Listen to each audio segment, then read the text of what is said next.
Hi, folks. I'm here with Kaleb Williams. He's a goalie on our soccer team. We've talked quite a bit about him in some of our webcasts. And Kaleb, thanks for coming by today. Thanks for having me. Hey, first thing I want to ask you, talk to us a little bit about this shutout streak. Now, as a goalie, obviously you have a ton to do with that.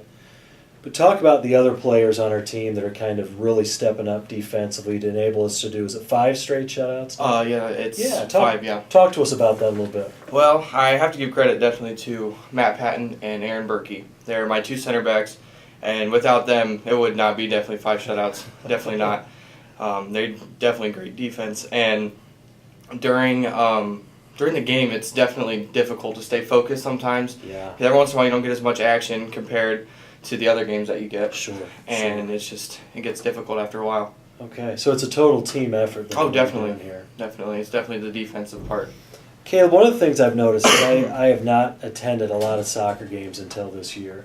I never realized how much of a coach and leader on the field the goalie really is, how much you are really directing traffic up there. Talk about, how that is, what kind of responsibility that is. Well, as a goalie, basically, while everybody else is running around, they're looking at the ball and they're looking at the player in front of them.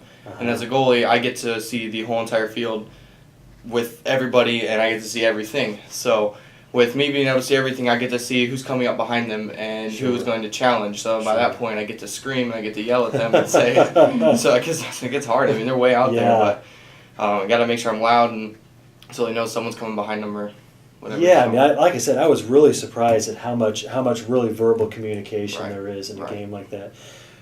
Tell us a little bit, how long have you been playing soccer? How did you get interested in this? Well, I've been playing soccer since I was probably about 3, 4. Okay. I've been playing since I was very little. Started playing at the Y. Okay. Went to NASA, and then went to the Select in Fort Wayne. First season of Select was pretty rough. We went completely, didn't win a game. And then after that, we went, the second season, we won every game and the championship. Okay. And then, of course, I was too old for that. Yeah. Moved out of that. And then went to high school after that. And then after that, I haven't done much club or anything. Okay. It's just been all high school. Well, good. Talk to us about, as we move into tournament time, sectionals, because that's right around the corner. What are some of the goals you have personally? What are some of the goals you guys have team-wise? Team-wise, well, we've had the goal of winning sectionals, of course, because last year was the first year of all 3 years I've ever won sectionals. That's awesome. And so, of course, we had a lot stronger team than we did. Or we had a lot stronger team last year than we do this year. So being able to do as well as we did last year is definitely going to be a struggle. But we've definitely got the potential, we've got the ability, and keeping those shutouts is going to be very difficult come DeKalb and Homestead and all those big teams. And it's going to be pretty difficult. You just got to stay focused and work hard in practice. Absolutely. One of the things that I have enjoyed watching East Noble athletics in general is just kind of the spirit of the school and people standing behind you. What other sports do you play? What other sports are you interested in? I love to play basketball. Basketball is my number 1 sport. It's my favorite. I did play baseball until about 8th grade. After that, I don't play anymore. But just here at the high school, it's soccer and basketball. Okay. You're a junior, correct? Yes. As you look forward to the next, the rest of this soccer season, basketball season, and next year, do you plan on being an athlete in college? Is that one of the things you're looking at? I plan to play basketball. Okay.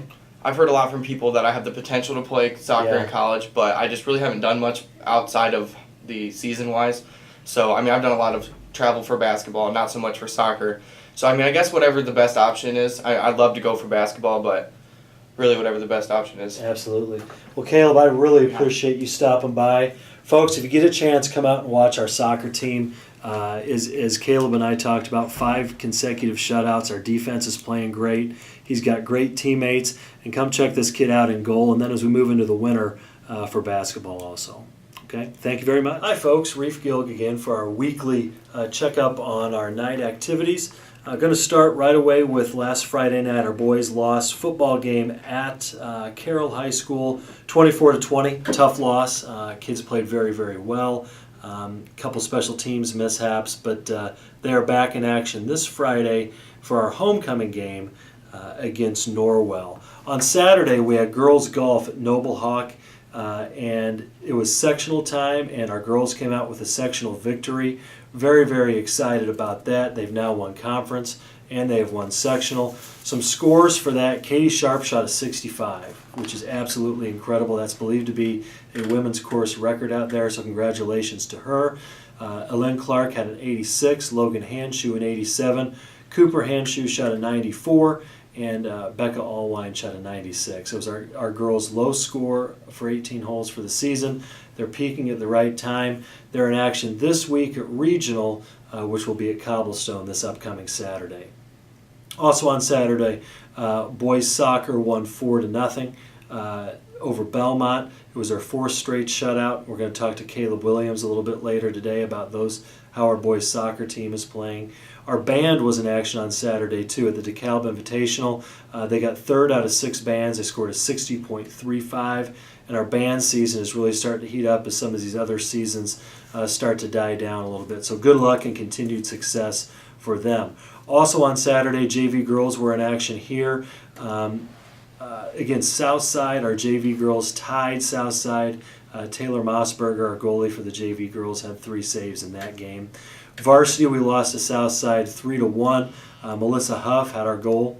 And defensively, they played very, very well. But still a little bit of improvement to go, but our girls are keep battling hard and doing a very nice job with that. Moving on to Monday night, we had soccer only Monday night. Girls soccer lost a heartbreaker to Columbia City 1-0. We really controlled a lot of the game, but Columbia City managed to sneak one shot through.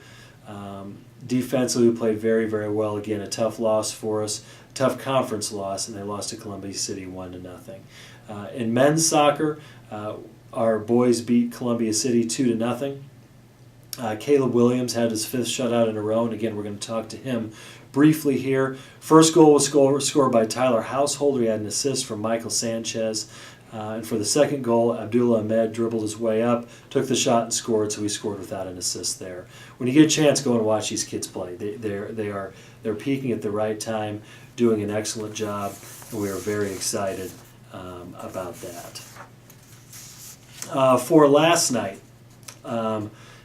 volleyball played number 2 Belmont here at East Noble, number 2 ranked Belmont. Really a marathon match. Our ladies played really well and dropped it in 5 sets. Belmont won the first set 25-22. The Knights took the next 2, 26-24 and 25-23. Belmont won the 4th and the 5th and deciding set 15-6. But what an incredible match. It was really exciting to watch. Some stats for those: Kaven Edwards and Carly Mead both had 11 kills. Tawny Stetch had 37 assists with 6 digs. Maddie Cook had 8 kills and 13 digs. Sydney Rodenbeck with 10 digs. And J.C. Cowhorn had 9 digs. Men's tennis varsity, the last results we had from last night. They swept our NHC conference opponent New Haven 5-0. With the varsity, Matt Stallman won at number 1s, Evan Hart at number 2s, Nathan Manns won at number 3. Aaron Dills and Brennan Biggins got off to a slow start but finished them off for the number 1 doubles team. And number 2 doubles team of Carl Kramer and Jonathan Tolles won also. In JV tennis was also victorious. Kyle Manns won the lone singles match in that. Jeff Schull and Adam Alberton won at number 2 doubles. And Lucas Graydon and Trevor Rainey secured the win at our number 4 doubles with that. Some things that we have coming up, folks, really busy. For tonight, we've got boys JV and varsity soccer against Belmont here at East Noble. Our girls travel to Belmont, our soccer girls.